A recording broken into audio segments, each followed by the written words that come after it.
Carl Gustav Jung, psychiatre et penseur suisse, a laissé un héritage philosophique profond, centré sur l'exploration de la psyché humaine et le chemin vers la totalité de l'être.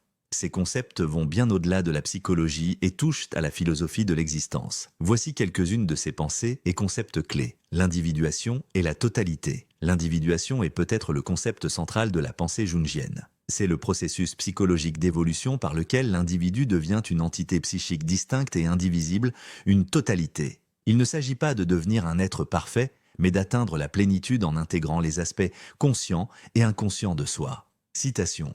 Il ne s'agit pas d'atteindre la perfection, mais la totalité. Ou, je ne suis pas ce qui m'est arrivé, je suis ce que je choisis de devenir. L'inconscient et l'ombre Jung a largement exploré l'inconscient, le divisant en inconscient personnel et inconscient collectif.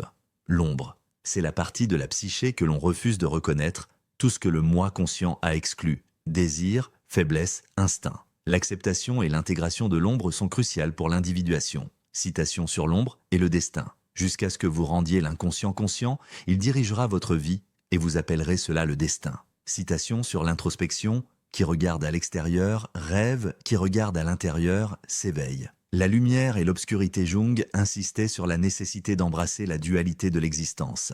Clarté par l'obscurité, la compréhension n'est possible qu'en faisant face à ce qui est obscur en soi. Citation. La clarté ne naît pas de ce qu'on imagine le clair, mais de ce qu'on prend conscience de l'obscur, où on ne peut voir la lumière sans l'ombre, on ne peut percevoir le silence sans le bruit, on ne peut atteindre la sagesse sans la folie. Citation sur l'acceptation, nous ne pouvons rien changer tant que nous ne l'acceptons pas. La condamnation n'affranchit pas, elle opprime.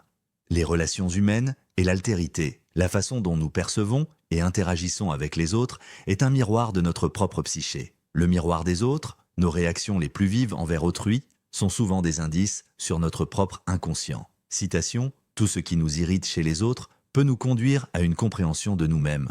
L'impact mutuel, la rencontre de deux personnalités, est comme le contact de deux substances chimiques. Si une réaction se produit, les deux en sont transformés. Ces pensées soulignent l'importance vitale de l'introspection pour mener une vie authentique et complète.